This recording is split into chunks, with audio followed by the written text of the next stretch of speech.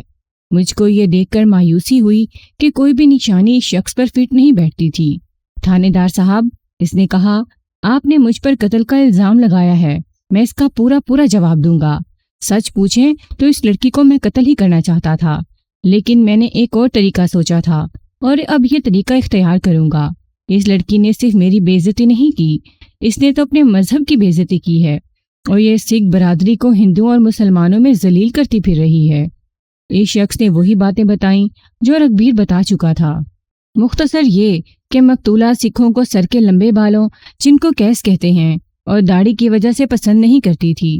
سکھوں کے مذہب کا حکم ہے کہ سکھ اپنے جسم کا کوئی بال کاٹ نہیں سکتے۔ مقتولہ کے بارے میں پتہ لگ چکا تھا کہ خوبصورت اور شوقین مزاج لڑکی تھی، قیمتی کپڑے پہنتی، بنی ٹھنی اور صاف ستھری رہتی تھی۔ اس سکھ نے اپنے بیان میں کہا کہ وہ دیکھ رہا تھا کہ مقتولہ نے ایک وقت میں ایک دوست بنایا ہوتا تھا۔ 2 ہندو اور ایک مسلمان کو اس نے باری باری دوست بنایا اور ان کے ساتھ فلموں جیسی عشق بازی کرتی رہی۔ تھانے دار صاحب جی، اس سکھ نے بیان دیتے ہوئے کہا، میں نے اس لڑکی کو کہا تھا کہ میرے ساتھ شادی نہ کرو، لیکن 2 باتیں مان لو۔ ایک یہ کہ اپنے مذہب سے نفرت نہ کرو، اور دوسری یہ کہ ہندو اور مسلمانوں کے ساتھ یاری لگانی چھوڑ دو۔ اس نے مجھ کو یہ جواب دیا کہ میری ہنسی اڑائی، پھر کہنے لگی کہ ان سے نہیں تو کیا تجھ جیسے بھوت کے ساتھ یاری لگاؤں؟ مجھ کو اتنا غصہ آیا کہ دل کرتا تھا اس کو یہی قتل کر دوں، لیکن میں نے دوسرا طریقہ سوچا۔ میں وہاں سے اپنے 2 دوستوں کے پاس چلا گیا اور ان کو اس لڑکی کی باتیں سنائیں اور کہا کہ گردوارے کے بھائی کو بتاتے ہیں اور اس کو کہیں گے کہ وہ اس لڑکی کے باپ اور اس کے سسر کو بلا کر ان کو ڈرائے اور کہے کہ ان کی لڑکی اپنی باتوں اور حرکتوں سے باز نہ آئی تو لڑکی کے میکے سسرال کا سکھ برادری میں بائیکاٹ کر دیا جائے گا۔ میرے دوست نے کہا کہ گردوارے کا بھائی بڑا کمزور اور لالچی آدمی ہے، وہ ان دونوں خاندانوں کے خلاف ایک لفظ بھی نہیں بولے گا۔ دونوں خاندان خوشحال ہیں، بھائی ان سے مال کھا کر ان کی لڑکی کو بے قصور قرار دے دے گا۔ دوستوں نے یہ مشورہ دیا کہ اس لڑکی کے خاوند رگبیر سنگھ کو آنے دو، اس کو بتائیں گے اور وہ اس کو لگام ڈالے گا۔ اس کے بعد میں نے اس لڑکی کو نہ کبھی راستے میں روکا نہ کبھی بات کی۔ 2 مہینے بعد رگبیر چھٹی آیا تو میرے دوستوں نے اس کو اس کی بیوی کی باتیں بتائیں۔ اس نے کہا کہ وہ اس کا بندوبست کرے گا۔ 2-3 دنوں بعد لڑکی اپنے سسرال گھر میں قتل ہو گئی۔ ہم نے کہا کہ اس کو رگبیر نے قتل کیا ہے۔ جب یہ سنا کہ رگبیر چلا گیا ہے تو ہم نے یقین کے ساتھ کہا کہ قاتل رگبیر ہے۔ آپ یہ سمجھ لیں کہ جو کام میں نے کرنا تھا وہ رگبیر نے کر دیا۔ میں نے اس سکھ کے دونوں دوستوں کو بلوایا، ان سے پوچھ گچھ کی تو پتہ لگا کہ سکھ نے جو اپنا بیان دیا تھا وہ بالکل صحیح ہے۔ اس نے واقعی ان دونوں کو مشورہ دیا تھا کہ گردوارے کے بھائی کو یہ صورتحال بتائیں گے۔ میں نے رگبیر سے پوچھا کہ اس کو کس نے مقتولہ کے چال چلن کے بارے میں آگاہ کیا تھا۔ اس نے انہی 2 سکھوں کا نام لیا جو اس وقت تھانے میں موجود تھے۔ یہ ثابت ہو گیا کہ یہ سکھ جوان جو مقتولہ کا امیدوار تھا بے گناہ ہے۔ قاتل کی نشانیاں نہ ملنے کے باعث بھی وہ بے گناہ تصور کیا جانا چاہیے تھا۔ میں نے ان 2 ہندو اور مسلمانوں کا نام معلوم کر لیا جن کے ساتھ مقتولہ نے باری باری دوستی رکھی تھی۔ پہلے میں نے ایک ہندو کو اپنے پاس بلایا۔ وہ خوبصورت جوان تھا، چہرے کے لحاظ سے ہی نہیں بلکہ جسم کے لحاظ سے وہ زیادہ خوبصورت تھا۔ ہندو زیادہ تر تجارت پیشہ یا ملازمت پیشہ ہوتے ہیں۔ وہ چہرے کے خوبصورت ہو سکتے ہیں لیکن جسم کے لحاظ سے ڈھیلے ڈھالے اور فطرت کے لحاظ سے تنگ نظر گھٹی ہوئی طبیعت کے ہوتے ہیں۔ یہ ہندو عشق بازیوں کے چکر میں نہیں پڑتے اور نہ ہی وہ فضول پیسہ برباد کرتے ہیں۔ زمیندار ہندو جو عموماً جاٹ اور راجپوت ہوتے ہیں اور خود کھیتوں میں کام کرتے یا کرواتے ہیں، وہ جسموں کے لحاظ سے مضبوط اور سمارٹ ہوتے ہیں اور وہ تنگ نظر بھی نہیں ہوتے۔ ان ہندوؤں اور زمیندار خاندانوں کے جوان لڑکے عموماً عیش و عشرت کرتے ہیں۔ یہ طبعاً جنگجو ہوتے ہیں، اس لیے ان میں جرأت اور دلیری ہوتی ہے۔ فوج میں زیادہ تر ہندوؤں میں سے انہی قوموں کے جوانوں کو لیا جاتا ہے۔ یہ جو ہندو جوان میرے پاس بیٹھا ہوا تھا ہندوؤں کی اسی زمیندار نسل میں سے تھا۔ اس کی ڈیل ڈول اور انداز دیکھ کر میں نے رائے قائم کر لی کہ یہ شہزادہ ہے۔ اس نے مجھ کو تھوڑا سا بھی پریشان نہیں کیا۔ وہ ذرا گھبراہٹ میں تھا۔ میں نے نہ اپنے بولنے کے لہجے میں نہ اپنے چہرے پر تھانے داری اور رعب رکھا۔ اس کے ساتھ بے تکلف دوستوں والا انداز رکھا۔ تم پر کوئی الزام نہیں یار، میں نے اس کو ہلکے پھلکے لہجے میں کہا۔ وہ تمہاری محبوبہ قتل ہو گئی ہے، اس کے بارے میں کچھ معلوم کرنا ہے۔ اب تو وہ کسی اور کی محبوبہ تھی جناب، اس نے کہا۔ وہ 2 سال پہلے کی بات ہے جب میری محبوبہ ہوا کرتی تھی۔ اب تک وہ 2 محبوب بدل چکی تھی۔ یہ ساری بات سنا دو، میں نے کہا۔ تمہیں چھوڑ کر اس نے کس کے ساتھ دوستی لگائی؟ یہ بھی بتاؤ کہ وہ کیا باتیں کیا کرتی تھی۔ جو کچھ جانتے ہو مجھ کو بتا دو۔ کوئی لمبی چوڑی بات نہیں جناب، اس نے جواب دیا۔ وہ چاہتی تھی کہ کوئی آدمی جو اس کو پسند آ جائے، اس کی خوبصورتی کی تعریفیں کرتا رہے اور تحفے دیتا رہے۔ وہ زیادہ تر کپڑے اور نقلی زیورات پسند کرتی تھی۔ اس کو سونے کے زیورات تو کوئی نہیں دے سکتا تھا، اس کی ماں بھی ایسی تھی۔ اب اس عورت کا بڑھاپا شروع ہو چکا ہے، لیکن کسی نہ کسی آدمی کو پھانس لیتی ہے اور برے کرتوت سے باز نہیں آتی۔ مقتولہ نے تمہارے ساتھ دوستی کیوں توڑ دی تھی؟ میں نے پوچھا۔ دوستی تو اسی نے توڑ دی تھی، اس نے جواب دیا، لیکن اصل میں نے خود توڑی تھی۔ میں اس کو اتنے تحفے نہیں دے سکتا تھا جتنے وہ مانگتی تھی۔ وہ نقد رقم بھی مانگتی تھی۔ میں شروع میں اس کی فرمائشیں پوری کرتا رہتا تھا، لیکن میرے لیے یہ کام مشکل ہو گیا۔ 2 بار مجھ کو گھر سے رقم چوری کرنی پڑی۔ اتنی زیادہ خوبصورت لڑکی کو میرا دل چھوڑنے پر راضی نہیں ہوتا تھا۔ میں نے اس کو بہانے سے یہ کہنا شروع کر دیا کہ اچھا کچھ دن ٹھہر جاؤ، میں تمہیں اس سے زیادہ قیمتی کپڑا لے دوں گا۔ وہ سمجھ گئی کہ میں اس کے لیے تحفے خریدنے سے گریز کر رہا ہوں اور یہ میری مالی مجبوری ہے۔ اس نے آہستہ آہستہ مجھ سے ہٹنا شروع کر دیا۔ باتیں کیا کرتی تھی؟ سکھوں کو پسند نہیں کرتی تھی، اس نے جواب دیا۔ مجھ کو کہتی تھی میں ہندو ہو جاؤں گی، تم میرے ساتھ شادی کر لو۔ میں نے کہا میں اپنے ماں باپ کے دل کو تکلیف نہیں دینا چاہتا، وہ نہیں مانیں گے۔ دراصل دل تو میرا بھی یہی کہتا تھا کہ اس کو ہندو بنا کر بیوی بنا لوں، لیکن مجھ کو ایک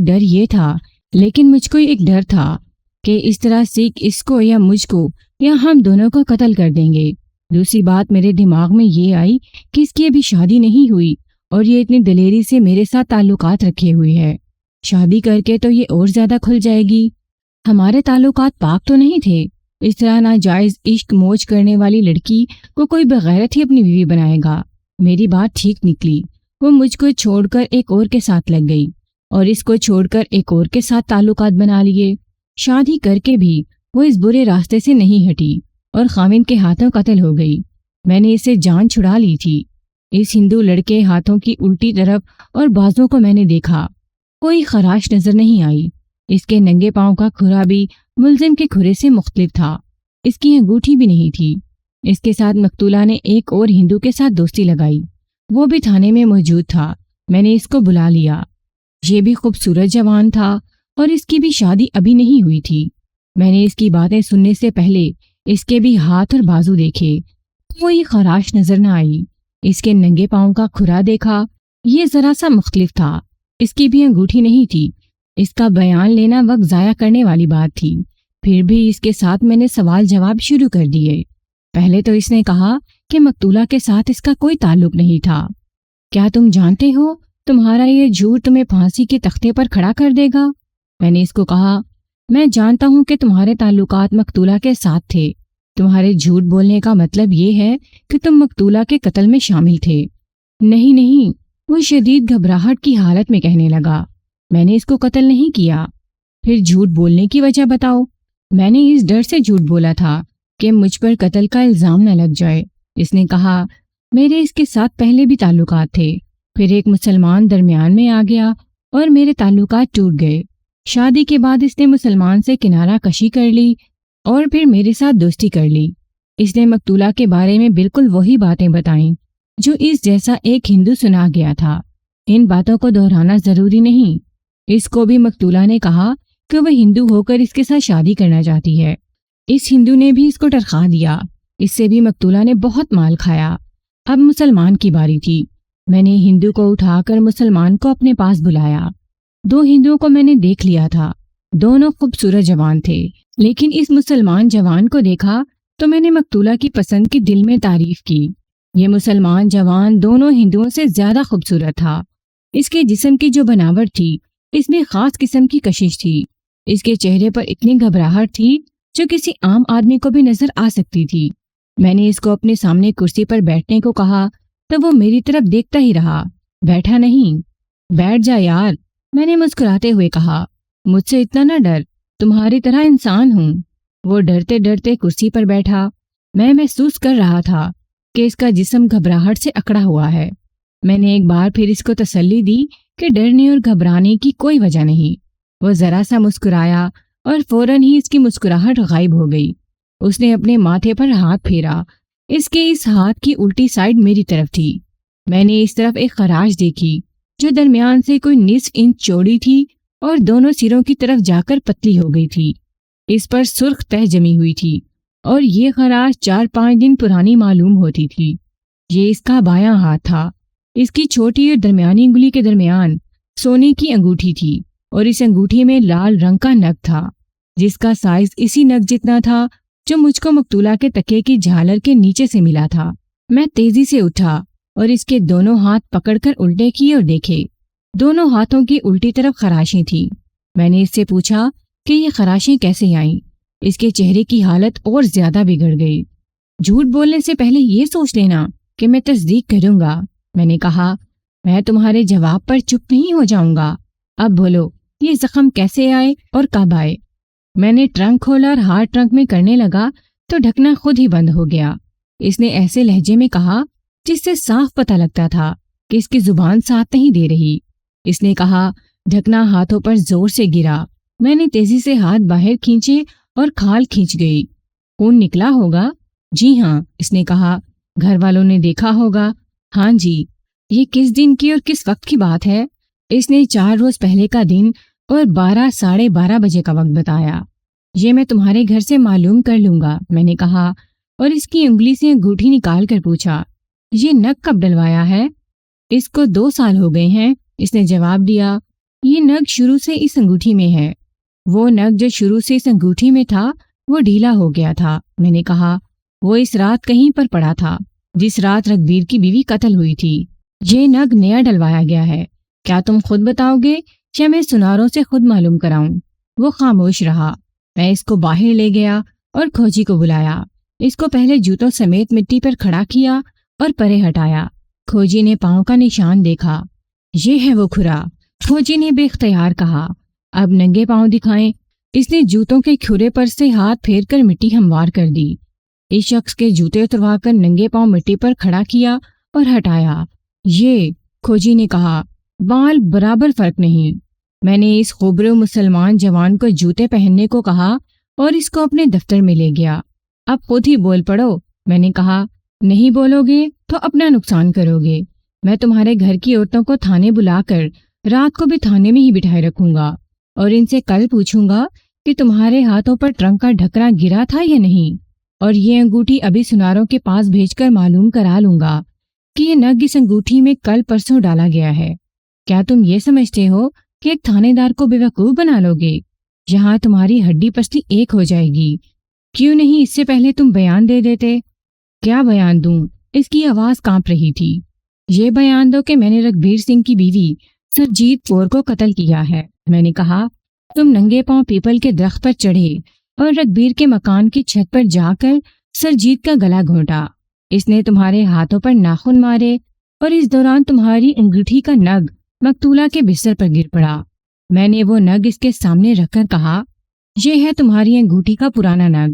تم نے اسکیم تو ٹھیک بنائی تھی، تمہیں کوئی بھی نہیں دیکھ سکا، لیکن تم نے یہ نہیں دیکھا کہ جہاں سے تم پیپل پر چڑھے اور اترے تھے وہاں مٹی بڑی نرم اور ذرا نمی والی ہے۔ وہاں تم ایسے کھرے چھوڑ گئے جو بہت کمزور بینائی والے آدمی کو بھی نظر آ سکتے ہیں۔ فوجی تو بجھے ہوئے کھرے کو بھی تلاش کر لیتے ہیں۔ وہ اسی میں ٹوٹ پھوٹ گیا۔ میں ایک عرض کرنا چاہتا ہوں، اس نے ایسی آواز میں کہا جیسے ابھی رونا شروع کر دے گا۔ وہ کہہ رہا تھا، ہر طرف یہ مشہور ہے کہ رگبیر سنگھ نے اپنی بیوی کا گلا کاٹ کر قتل کیا ہے اور اس کو آپ نے گرفتار کر لیا ہے۔ آپ مجھ پر رحم کریں، قتل کا الزام رگبیر پر ہی رہنے دیں۔ اور مجھ کو چھوڑ دیں۔ میں ماں باپ کا اکیلا بیٹا ہوں۔ میرے ماں باپ پر رحم کریں اور مجھ کو بتائیں کتنی رقم پیش کروں۔ میرے گھر میں بہت پیسہ ہے۔ اگر آپ زیادہ مانگیں گے تو میرا باپ کو زمین بیچ کر رقم پوری کر دے گا۔ منظور، میں نے کہا، لیکن مجھ کو پتا ہونا چاہیے کہ تم نے رگبیر کی بیوی کو کیوں اور کس طرح قتل کیا ہے۔ تم اقبالی بیان دے دو، میں تمہیں مجسٹریٹ کے پاس لے جاؤں گا۔ یہ بیان تم اس کے سامنے بھی دے دینا۔ موقع کا کوئی گواہ تو ہے نہیں، میں تمہارے خلاف کوئی گواہ نہیں لاؤں گا۔ 2-3 کچے گواہ پیش کروں گا جن کو تمہارا وکیل فوراً توڑ دے گا۔ میں رگبیر کو اصل قاتل ثابت کر دوں گا۔ وہ میری فریب کاری کے جال میں آ گیا اور اس نے بیان دے دیا۔ ایسے بیان بڑے لمبے ہوا کرتے ہیں، درمیان میں سوال جواب بھی ہوتے ہیں تاکہ ملزم کے خلاف مقدمہ مضبوط بنا سکیں۔ اس طرح بات بہت پھیل جاتی ہے۔ میں بہت ضروری باتیں سناؤں گا جو اس کہانی کو مکمل کرنے کے لیے ضروری ہیں۔ میں اس ملزم کا اصل نام بدل کر یوسف رکھ دیتا ہوں۔ مجھ کو ذاتی طور پر معلوم ہے کہ یہ خاندان اگست 1947 میں پنجاب سے ہجرت کر کے پاکستان آ گیا تھا اور یہاں بھی ان کی بڑی اچھی زمینداری کا سلسلہ ہے۔ یوسف قتل کی واردات تک اس طرح پہنچا کہ مقتولہ کی شادی سے قریباً 6 مہینے پہلے مقتولہ نے دوسرے ہندو کو بھی چھوڑ کر یوسف کے ساتھ دوستی کر لی تھی۔ یوسف کو اس نے کہا کہ وہ مسلمان ہو کر اس سے شادی کرنا چاہتی ہے۔ یوسف کی ابھی شادی نہیں ہوئی تھی۔ وہ بہت خوش ہوا اور اس نے کہا کہ ساری دنیا اس کے خلاف ہو جائے وہ مقتولہ کے ساتھ شادی کرے گا۔ یوسف کو معلوم نہیں تھا کہ مقتولہ جس کسی کو دوست بناتی ہے اس کو یہی چکمہ دیتی ہے۔ یوسف نے اپنے بیان میں کہا کہ اس نے کبھی محبت نہیں کی تھی۔ مقتولہ کے ساتھ دوستی لگی تو معلوم ہوا کہ محبت کیا ہوتی ہے۔ اس کے لیے 1 منٹ بھی مقتولہ کے بغیر رہنا عذاب بن گیا تھا۔ اس نے اپنے بیان میں یہ الفاظ کہے، میرا حال رانجھا اور مجنوں جیسا ہو گیا تھا۔ رانجھا اور مجنوں بن کر اس نے مقتولہ پر خوب مال لٹایا۔ اس نے اپنے 2-3 دوستوں کو بتایا کہ سرجیت کور مسلمان ہو کر اس سے شادی کرنا چاہتی ہے۔ دوستوں نے مسجد کے مولوی کے ساتھ بات کی۔ مولوی نے کہا کہ یہ سکھوں کی اکثریت کا علاقہ ہے، سکھ خاموش نہیں رہیں گے، وہ یوسف کے خاندان کا خون بہا دیں گے، اس لیے ایسی حماقت نہ کی جائے۔ یوسف اکلوتا بیٹا تھا۔ اس نے اپنے ماں باپ کو اپنا اور مقتولہ کا ارادہ بتایا۔ ماں باپ نے سر پیٹ لیے۔ انہوں نے اکلوتا ہونے کی وجہ سے یوسف کو اتنا زیادہ بگاڑ دیا تھا کہ وہ کسی کو کچھ سمجھتا تھا نہ کسی کی سنتا تھا۔ ماں باپ اس کے آگے ہاتھ جوڑنے لگے اور اس کو بتایا کہ اس کے نتائج کیا ہوں گے، لیکن وہ عقل کی بات سمجھنے کی طرف آتا ہی نہیں تھا۔ اس نے یہ سوچنا شروع کر دیا کہ مقتولہ کو وہ گھر سے بھگا کر لاہور یا اس سے بھی آگے کہیں لے جائے گا اور مسجد میں لے جا کر اسے مسلمان بنائے گا اور وہیں اس کے ساتھ شادی کر لے گا۔ اس نے مقتولہ کو بتایا کہ کوئی بھی اس کا ساتھ نہیں دے رہا۔ اس نے اپنی تجویز پیش کی کہ گاؤں سے بھاگ چلیں گے۔ مقتولہ نے یہ تجویز قبول کر لی اور بھی کہا کہ وہ گھر سے زیورات اور جتنی رقم ہاتھ لگے لے آئے گی۔ یوسف نے کہا کہ وہ بہت بڑی رقم گھر سے اڑا لے گا۔ پھر ایسے کرو، مقتولہ نے یوسف کو کہا، ایک ہی بار زیادہ رقم گھر سے نکالنا مشکل ہو جائے گا، بہتر ہے تھوڑی تھوڑی رقم نکال کر میرے حوالے کرتے رہو۔ یوسف نے 2-3 دنوں بعد گھر سے 500 روپیہ اڑا کر مقتولہ کے حوالے کر دیا۔ اس زمانے میں 500 روپیہ آج کے ہزاروں روپے کے برابر تھا۔ 7-8 دن اور گزرے تو یوسف نے گھر سے 150 روپیہ چرایا اور مقتولہ کو دے دیا۔ اس کے کچھ دن بعد مقتولہ نے یوسف کو بتایا کہ اس کی شادی رگبیر سنگھ کے ساتھ ہو رہی ہے۔ یوسف کے دل پر بڑی سخت چوٹ پڑی۔ اس نے مقتولہ کو کہا کہ چلو بھاگ چلیں، ابھی بہت مشکل ہے۔ مقتولہ نے کہا، آج کے بعد شادی کے دن تک میں تمہیں مل بھی نہیں سکوں گی، کیونکہ میرے اوپر آج رات سے باہر نکلنے پر پابندی لگ رہی ہے۔ شادی کے بعد تو مجھ کو پوری آزادی ہوگی، پھر بھاگ چلیں گے۔ تم مجھ کو دھوکہ دے رہی ہو۔ یوسف نے کہا، کیا تم یہ سمجھتے ہو کہ میں رگبیر کی ہو کر رہ جاؤں گی؟ مقتولہ نے نفرت سے کہا، مجھ کو ان سکھوں سے گھن آتی ہے۔ رگبیر تو مجھ کو ویسے بھی اچھا نہیں لگتا۔ میں جب سوچتی ہوں کہ اس گرمی میں ایک سکھ کے بال اور داڑھی سے پسینے کی کتنی بدبو آتی ہوگی تو اس سوچ سے ہی مجھ کو متلی ہونے لگتی ہے۔ تم ذرا صبر سے کام لو، میں نے آخر تمہارے پاس آنا ہے اور ساری عمر تمہارے ساتھ ہی رہنا ہے۔ مقتولہ نے باتوں سے اور زیادہ تر اپنے حسن کا جادو چلا کر یوسف پر قابو پا لیا۔ مقتولہ کی شادی ہو گئی۔ وہ 1 مہینہ یوسف کو نہ ملی۔ رگبیر چھٹی پوری کر کر چلا گیا تو مقتولہ نے یوسف کے بار بار بلانے پر اس کے ساتھ ملاقات کی۔ یوسف جلا بیٹھا تھا۔ وہ مقتولہ کو برا بلا کہنا چاہتا تھا کہ مقتولہ نے پہلے ہی رونا شروع کر دیا کہ وہ اس زندگی سے تنگ آ گئی ہے اور گھر سے فوراً بھاگنا چاہتی ہے۔ یوسف نے اس کو بھاگنے کا پروگرام بتایا تو مقتولہ کسی نہ کسی بہانے بھاگنے کا دن آگے ہی کرتی گئی۔ اگلی ملاقات پر مقتولہ نے یوسف سے 200 روپے کا مطالبہ کیا۔ نہیں، یوسف نے کہا، اب میں تمہیں 1 پیسہ نہیں دوں گا۔ میں جتنی رقم اپنے ساتھ لاؤں گا وہ سب تمہاری ہوگی۔ میں تمہارا ہوں گا۔ تم اب وعدہ پورا کرو۔ مقتولہ نے پکا وعدہ کیا کہ وہ بہت جلدی اپنا وعدہ پورا کرے گی۔ میری رائے یہ ہے کہ مقتولہ یوسف کو ٹرخا رہی تھی اور بھاگنے کا جھانسا دے کر اس سے مال کھا رہی تھی۔ یوسف نے اپنے بیان میں بتایا کہ اس کے گھر میں یہ واقعہ ہوا کہ اس کی ماں نے ٹرنک میں رکھی ہوئی رقم کسی ضرورت کے تحت گنی تو 650 روپیہ کم نکلا۔ ماں نے یوسف کے باپ سے پوچھا۔ باپ نے یوسف سے پوچھا، اس بند ٹرنک سے اور کوئی رقم نکال ہی نہیں سکتا تھا؟ یوسف نے کہا کہ اس نے کبھی ٹرنک کھولا ہی نہیں۔ یوسف کا باپ اپنے بڑے بھائی کو بلا کر لایا۔ ان لوگوں کو پہلے ہی شک تھا کہ یوسف اس سکھ لڑکی پر پیسہ برباد کر رہا ہے اور وہ اس سکھنی کو گھر سے بھگا لے جانے کا پروگرام بنا رہا ہے۔ اس لیے 650 روپیہ اسی نے چرایا ہوگا۔